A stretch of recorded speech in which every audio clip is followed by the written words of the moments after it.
How's everyone tonight? My name's Chris Quinlan. It's Melbourne Musos Facebook Live.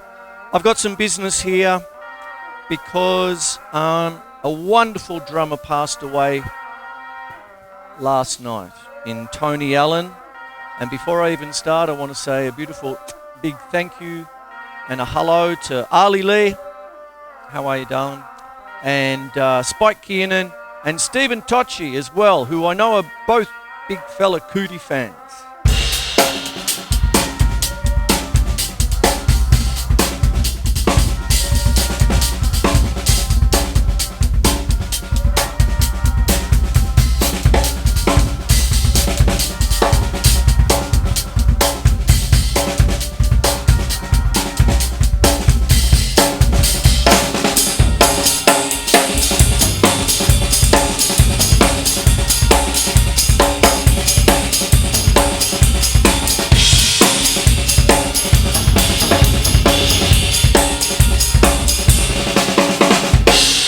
There you go.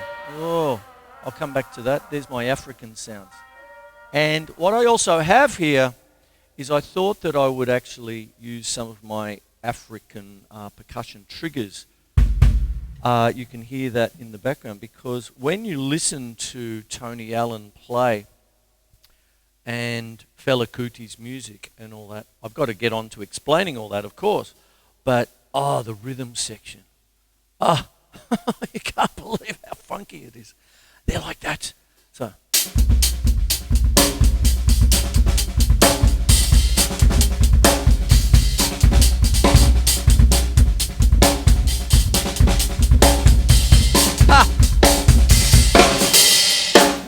Marley, I'm minding a pooch who was in the photo on Facebook and he's just bobbed in and said, what the bloody hell's going on now? Oh, I'm getting out of here. Anyway, there you go. So here we are. It's a funny old night, isn't it?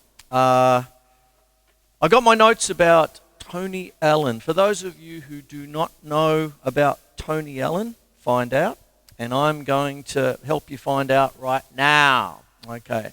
Tony Allen, the pioneering drummer who helped define Afrobeat during his tenure with Fela Kuti, died Thursday evening at the age of 79, last night. Allen's manager, Eric Trusser, confirmed the musician's death to Rolling Stone, adding that Allen was taken to Georges Pompidou European Hospital in Paris, where he died of an abdominal aortic aneurysm. He was in great shape, Trosser added to France 24, the news agency there, I believe. It was quite sudden. And, as a member of Kuti's band, Africa 70, Allen helped revolutionized the art of drumming, simultaneously anchoring and propelling classic albums like 1973's Gentleman, 1975's Expensive Shit, and the Afrobeat legend's most enduring work, 1976's Zombie. Each release depended on Allen's slippery, ferocious, polyrhythmic grooves. Without Tony Allen, there would be no Afrobeat, Kuti once said. Damon Albarn and Brian Eno were almost famously enamored with Allen's playing. Eno called him one of the greatest musicians of the 20th century and the 21st. That's high praise from a man like Brian Eno. I use his apps, Brian Eno's apps, on my samples and all that sort of triggers. There was no band like the Africa 70, Femi Kuti, Fela's son, told Rolling Stone in 2017, and there is no drummer like Tony Allen. There you go.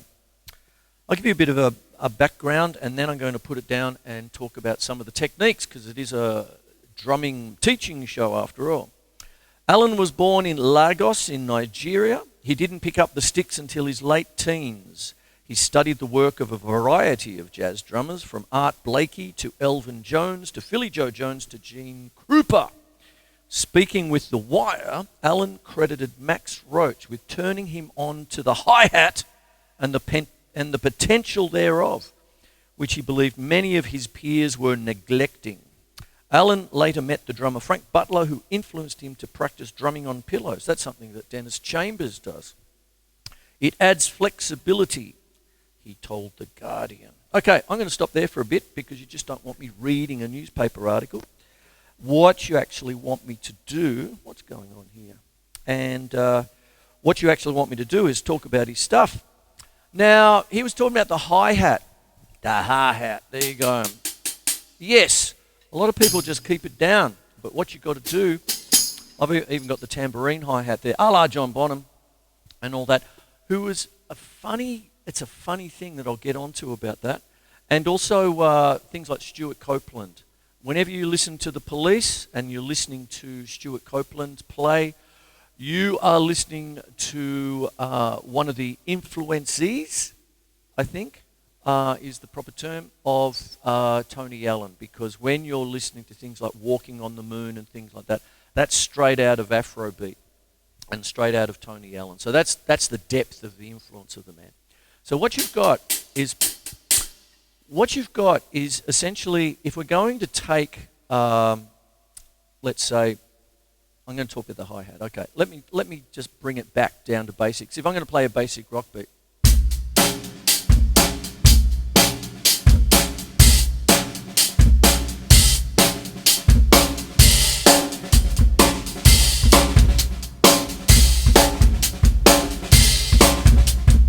notice I'm nuancing. I did say basic, sorry about that. But notice that I'm nuancing by releasing pressure. Now, you can't see it there on FaceChook, but I've got my camera set up, so I've got Odd Sock Cam down here, and that'll be up either later tonight or tomorrow on FaceChook, and hopefully with Channel 31 on Melbourne Musos at a future date to be decided, because you might be reading the news reports that we've got the fight of our lives again. We're like cats. We've got 9 lives and we're fighting again. We may not be on air at the new financial year, so it might be July 1. So everyone's got to get up off their backsides and write letters and do everything to keep community TV, or what's left of it in Australia, alive, okay? Rather than being auctioned off to a steak knife channel like they were going to do last time, okay? Thank you, Mr. Turnbull. Anyway, there you go. So, I was talking about much better things, Tony Allen. So what you've got is a hi-hat there. One of the things you want to be able to do is, I've often said, and I've said it before, I'll say it tonight, and I'll say it next time. I was a child of my time. When I was coming up in the 70s, good old H, my old teacher, you got to use the hi-hat, son, and you got to do 2 and 4, jazz. 1, 2, 3, 4, 1, 2, 3, 4, 1.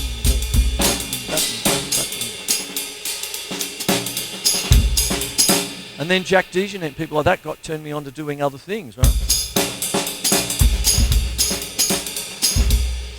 People like that, I'm referencing like crazy. But what goes on is, one of the things that Harold got me to do was do the 2 and the 4, but then 4 on the floor, so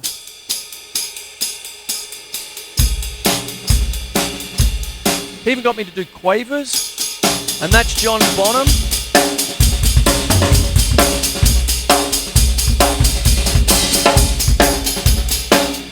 Now, what does this have to do with Tony Allen? Well, I just read it.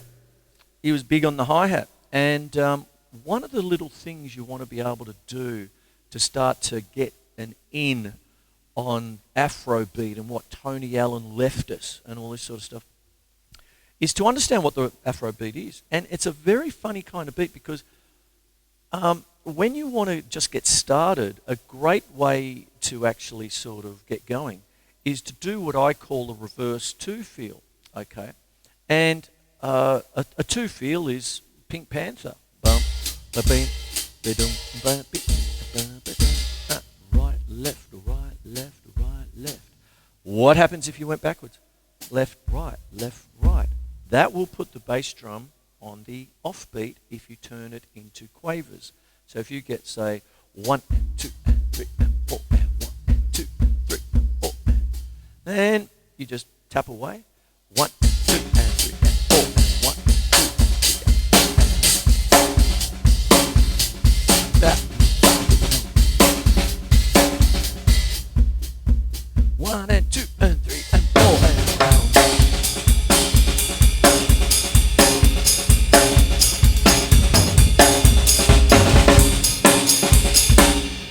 turn it around and then put it on the ends.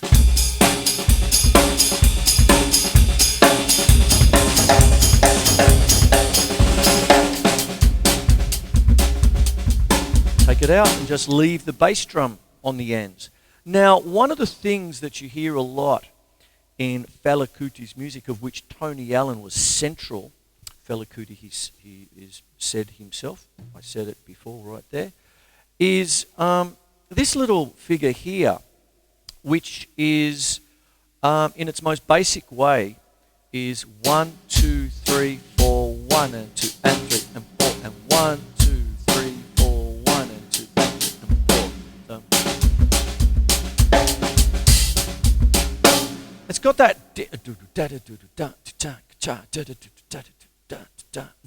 a beautiful rhythm, and essentially, it's almost like a form of a reverse clave.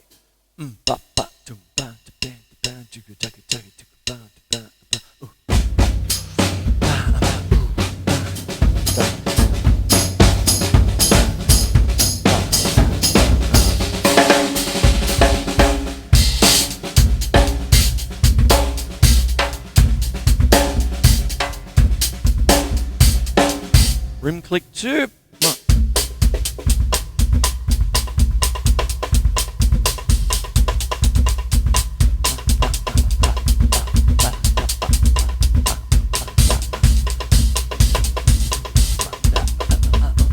There you go. There you are. There's that kind of thing there. So that's one of the things that happens so often with Tony Allen, is that use of the hi-hat. Now, I'm going to keep on going with this a little bit. It's really quite interesting because you hear it. You hear it when you really get into some of those classic albums. What happens, I'm going to go technical on you. What happens is, if you're actually playing quavers, 1, 2, 3, sorry, pardon me, 1 and 2 and 3 and 4 and 1 and 2 and 3 and 4 and, then you just play the hi-hat on top of that, right?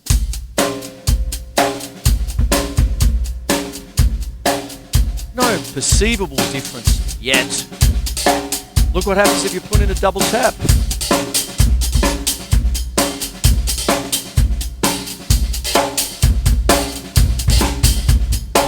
Look what happens if you do a paradiddle.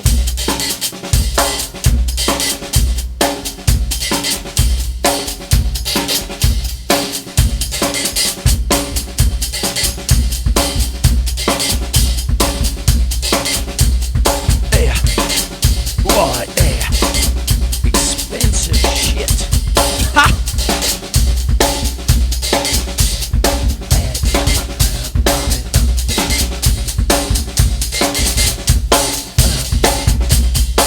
And if you lay down on it,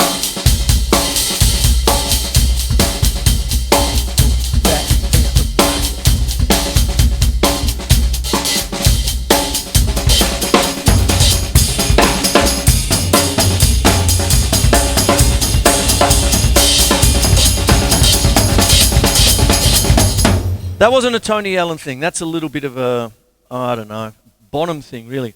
What goes on there is if you are playing quavers, and then if you're playing single-stroke roars,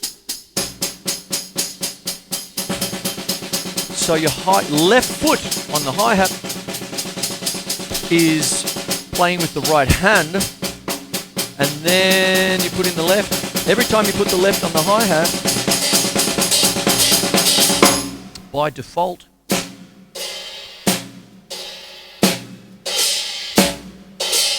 it's going to be open.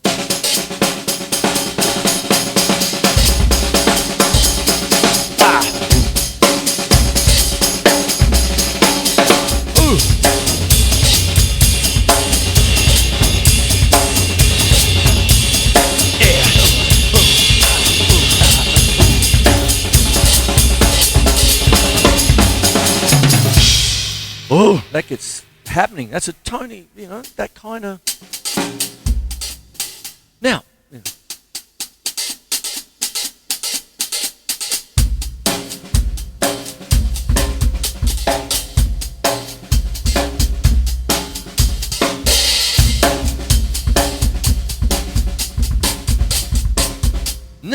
getting back to the reverse two feel. Do that again.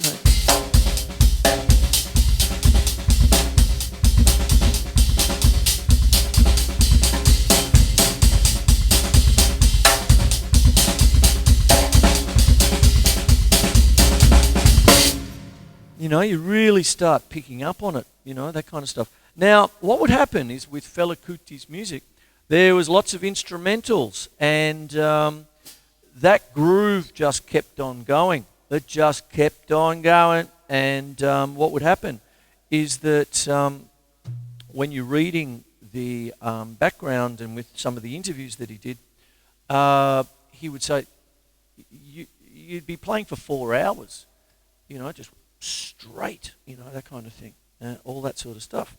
So anyway, I am going to keep on reading. I won't read the all my notes. I'll just cherry pick sort of thing. But I'll keep going. Alan also picked up a wide-ranging musical education on the club circuit in Nigeria, Latin American, African horns, jazz, high life. You had to be able to play it all because in the club they asked for it. Alan said he played in an outfit dubbed the Cool Cats and then moved on to help better-known high life artists like Victor Olea. Kuti initially met Tony Allen, Fela Kuti that is, in 1964. The first thing he asked was, "Are you one that said that you are the best drummer in this country?" I never said so. Maybe he thought he was. Anyway, there you go, moving right along.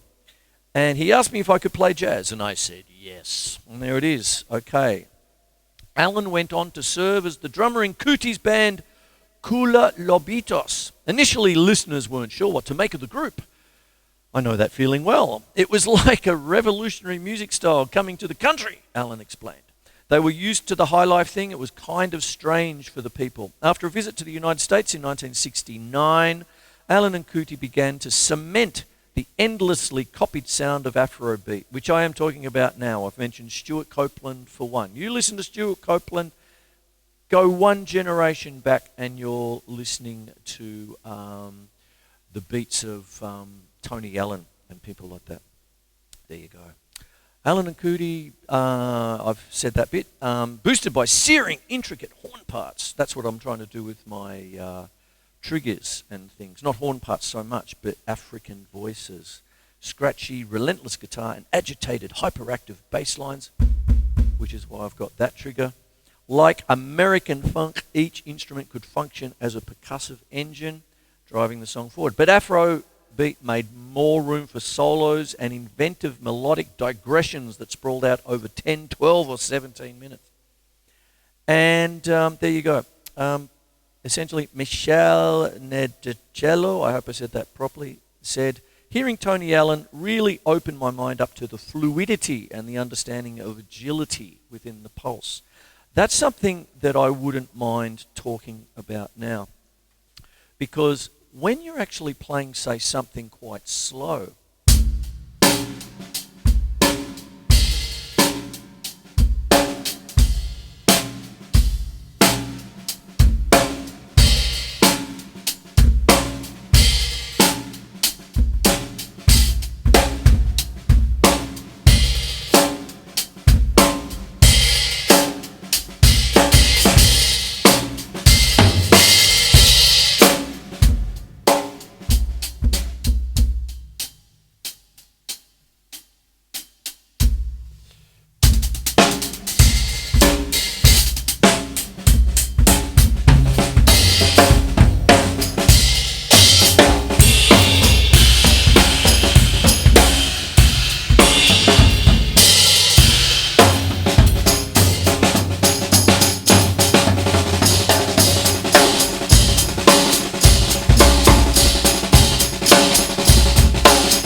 what I was trying to do there was get a slow beat,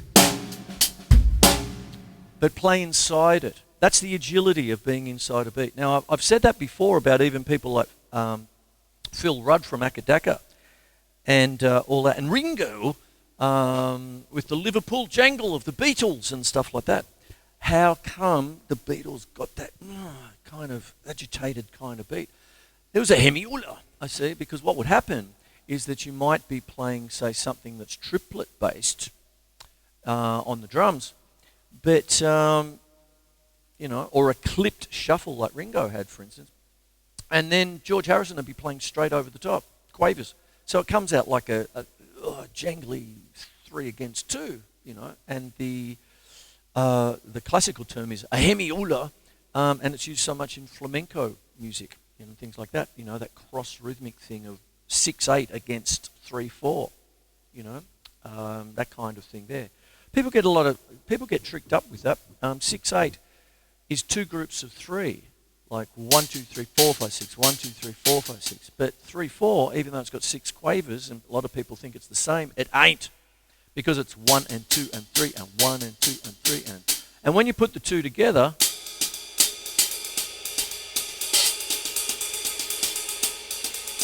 see, you've got that.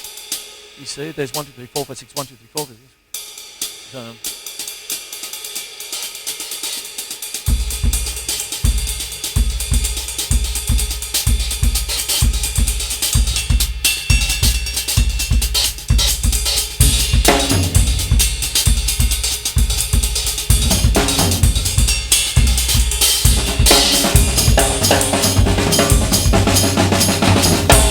See that?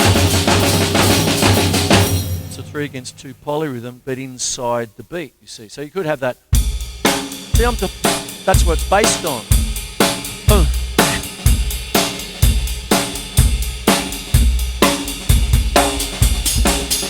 Put in the offbeat, as I mentioned.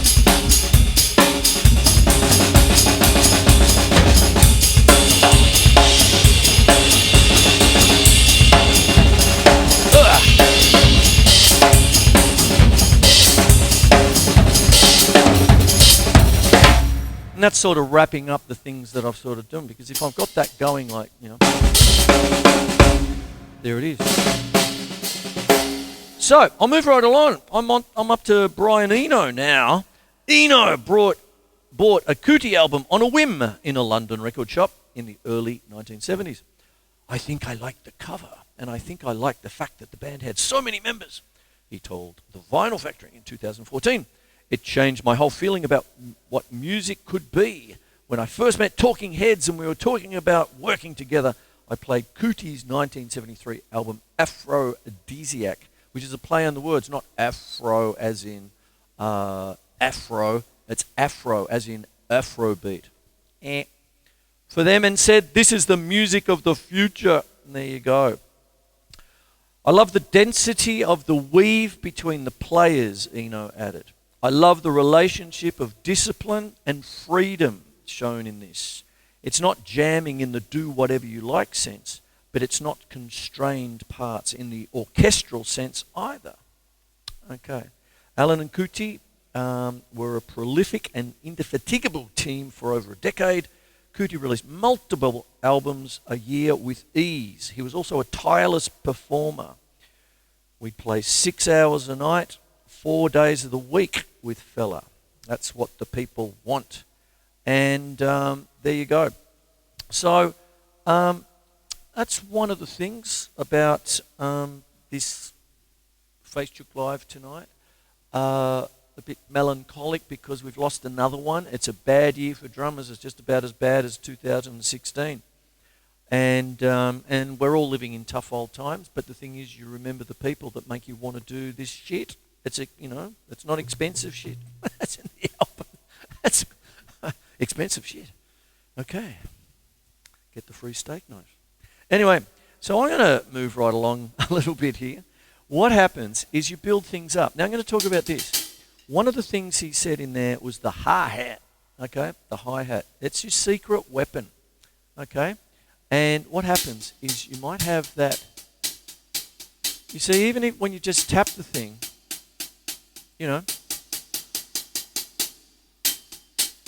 there's that groove. I've talked about this in the past, but what happens is when you're really getting inside time signatures, what happens is when you're thinking 4/4, think about the numbers. You've got 4 beats in the bar, but what are they? 4/4, 4 quarter notes, crotchets, right? So what happens? That if you put other stuff in, your feeling is still 4. So if you're going to do quavers, half a beat, 8 notes, 1 and 2 and 3 and 4 and. One of the things about jazz is by its nature, it's cut time, right? So when you're actually sort of playing it, it feels more like an 8/8 rhythm. So when you're dealing with 8/8, people say, but isn't that just 4/4? Yeah, it's got 8 quavers in it. But the thing is, you're not going 1 and 2 and 3 and 4 and. You're going 1, 2, 3, 4, 5, 6, 7, 8. Billy Cobham talks about this when the drum machine came in, with all the 80s, stuff and disco-y business and all that sort of stuff. And he was still right there in sessions and stuff. He would talk about having to go into a studio and actually emulate the drum machine. Now, I used to call this post-industrial drumming. Reason being is because the drum machine was invented to mimic drummers. But then it turned the other way around. It became post-industrial. Now, half the time I'm expected to mimic the drum machine. Oh no, you got to play what's on my demo here that I got from GarageBand or whatever on my drum machine. I mean, I told a story on Facebook Live a couple of months ago. I became really good at programming the classic TR-808. Remember the good old TR-808? You can buy an app for it now and all that. And it was like, oh, thanks, man. And then I'd never get a call again. Anyway, so what would happen is if you're dealing with 4/4,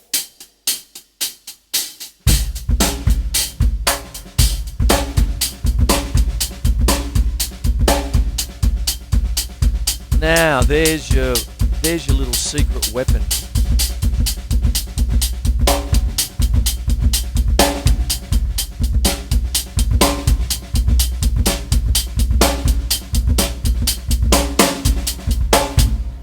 That little offbeat, and then end up doubling it. That.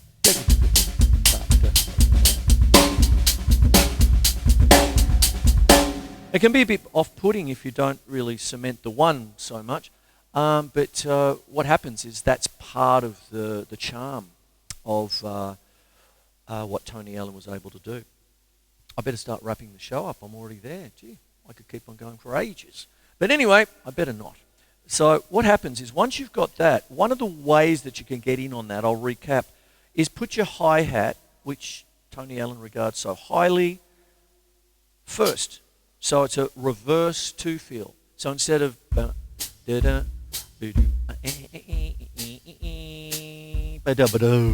that, instead of that, you go.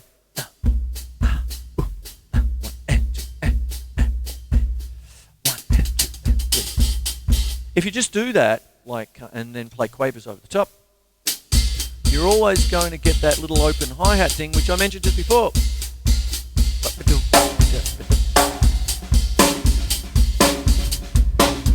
The nuances.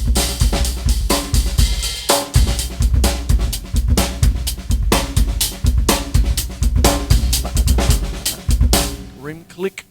Now, Spike, you mentioned that he had a very individual kind of left-hand grip, and always held it from had the butt end out, and that is one of the staples of course, Latin music. That kind of. Because every time I went to do a rim click with the normal stick like that, my dear old, what do you think you're doing there, son? Don't get bloody lazy on me. You turn that stick around. The reason being is because a timbali stick where the rim click originated, even pre-drum set, had the same. You didn't call it a butt end. It was just what it was, both ends, sort of thing. And what goes on? I know that this is a special stick here. This is the Glen Tocci special active wave with there's the wavy thing you can do different things with. But what happens is that You get that kind of thing. And Harold used to take great pains in telling me that if you did it the other way around, it's dead. You know, fix it in the mix, mate. Nah, don't be lazy.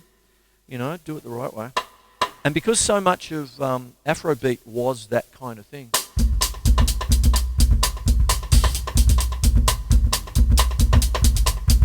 I'm wondering, Spike, is that's where that developed? That kind of bang.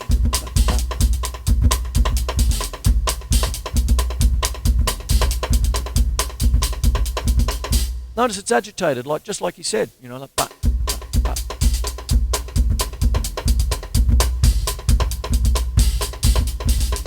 And I'm bringing in the hi-hat as well. And with boot cam later on, odd sock cam and stuff, you will barely see me. It's almost like I'm just lifting a toe up. So it's not like I'm going, or like that or anything like that. It's just like, just pressure. Oof, you know. Look, barely discernible. It's just, you know. So you get that kind of.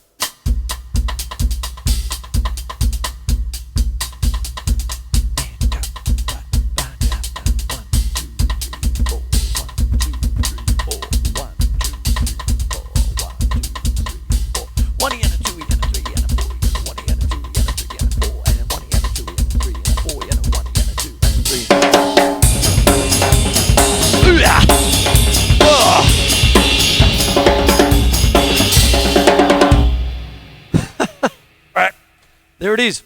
I'll finish off my little notes, and then I might finish off Face Chook, and then I might finish off a beer. It's one of those kinds of days.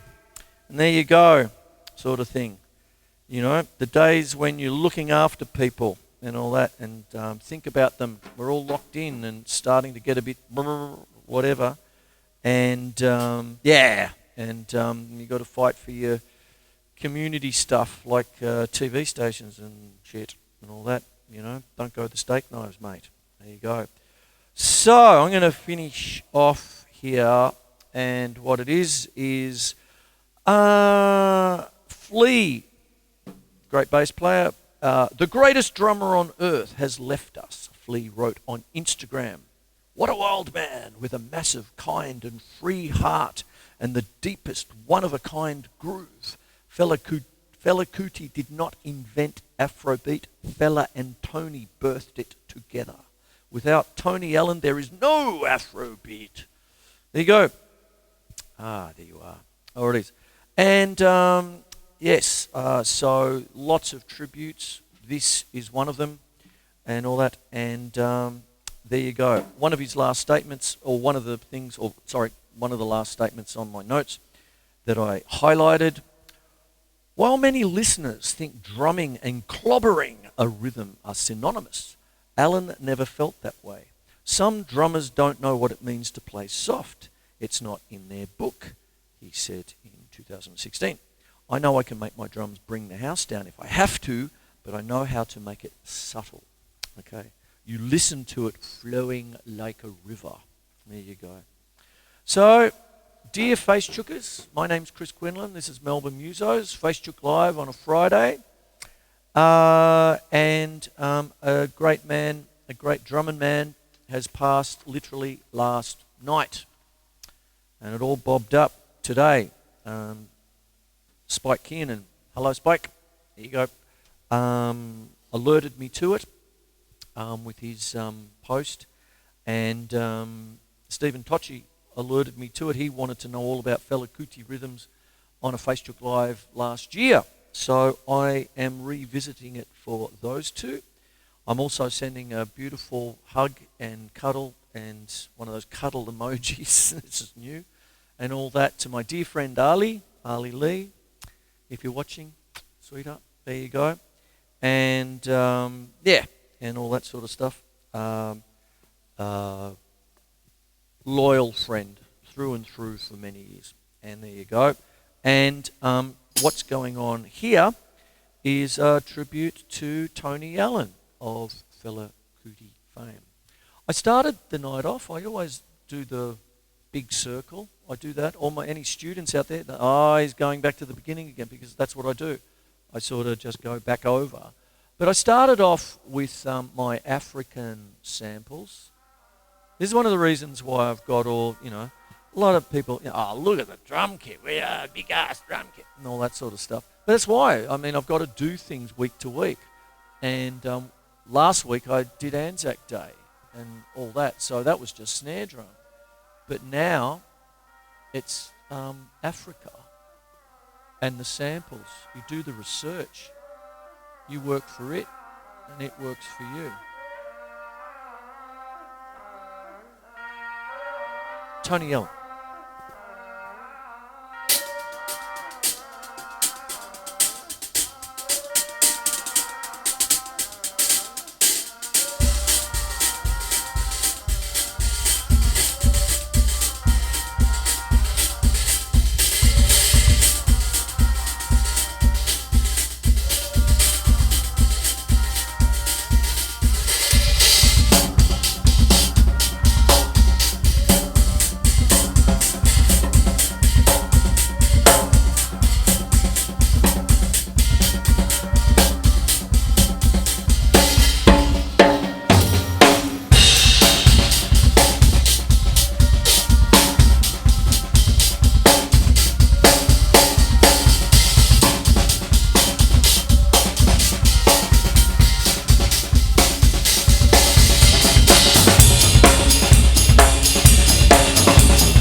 Okay. Take care. Look after your loved ones. See you all next Wednesday at 10 for Melbourne Musos on Channel 31.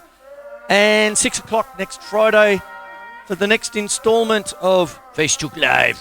And there you go. Take care.